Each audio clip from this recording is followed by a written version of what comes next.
Good day, my dear learners. I hope you are all doing fine. Welcome to today's English class. To start off, we have a word on the board. Now, when you pronounce words, have you ever noticed that in most words, there is a very short pause in between certain letters of the word? I'm sure most of you notice it. But if you never notice it, it's also fine. You are probably reading the word just very fast. There is actually a very short pause in between certain letters. If you read it very slow, you will notice. For example, the word that I have given you here, difference. Can you hear the pauses in between dif, fur, and ends? Now ask yourself, what do we call these short but very short pauses? Almost unnoticeable.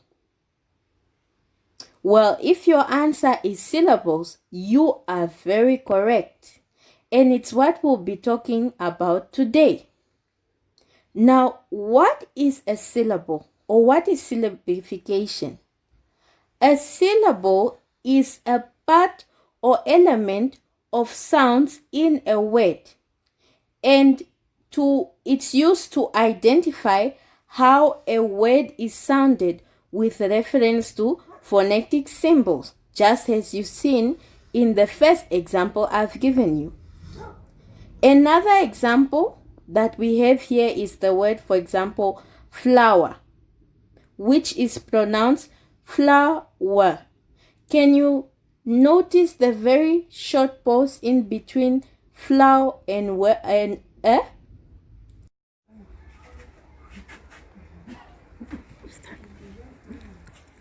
Syllabification is divided into 7 types, whereby we have number 1, which is closed, followed by open, magic E, the 4th one is vowel theme, the 5th one is R control, the 6th is diphthong, and the last is consonant letter LE.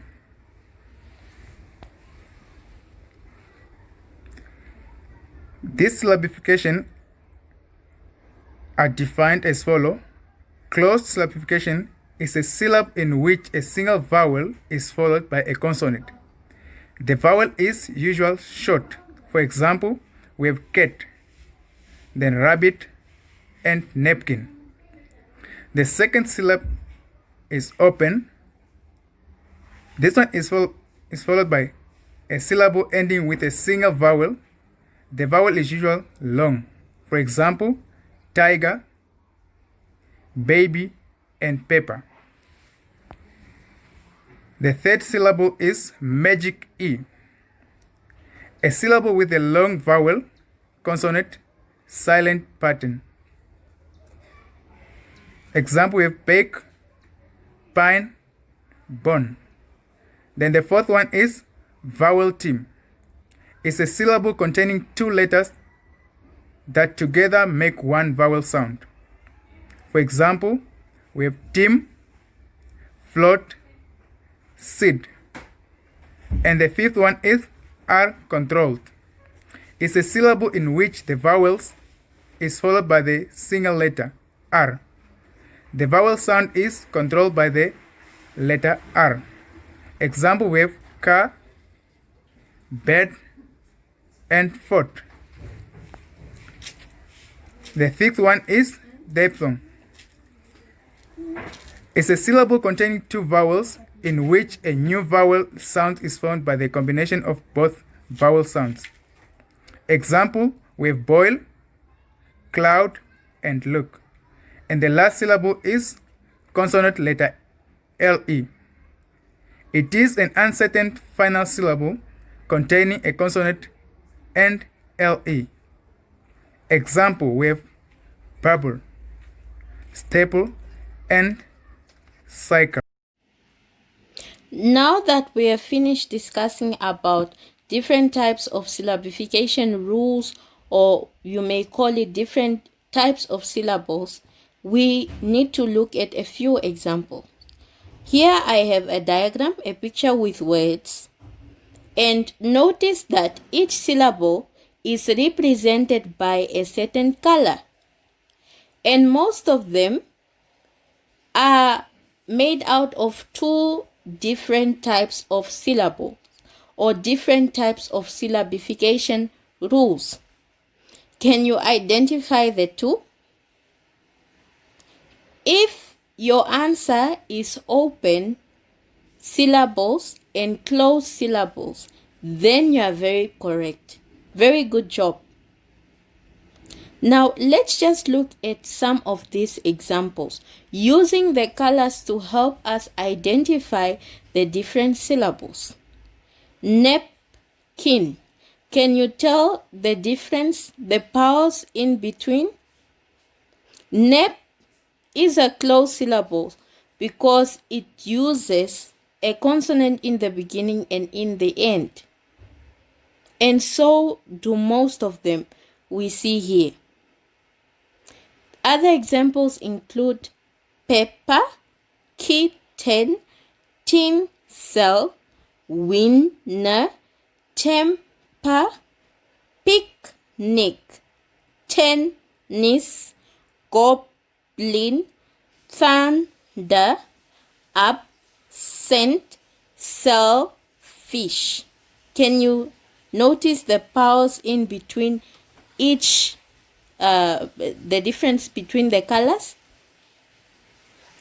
Yes, Miss Luango can tell it too.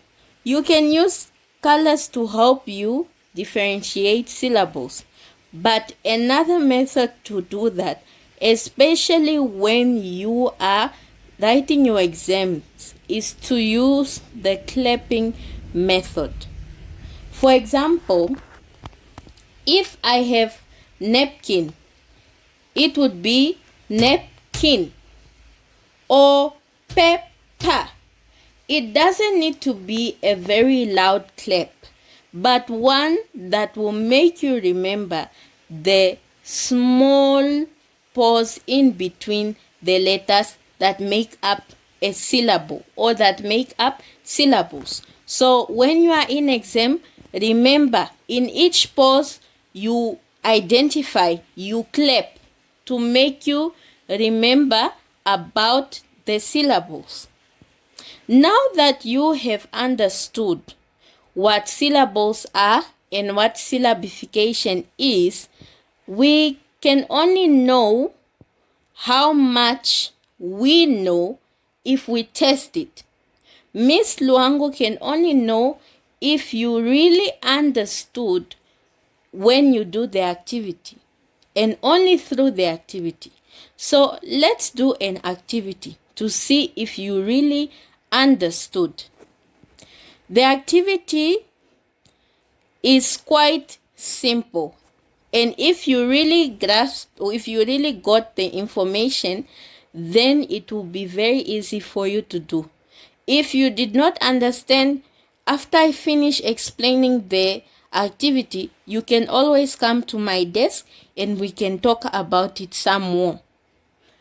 Okay, so the activity is separating syllables. Now, what they want us to do is to read each word and count the syllables.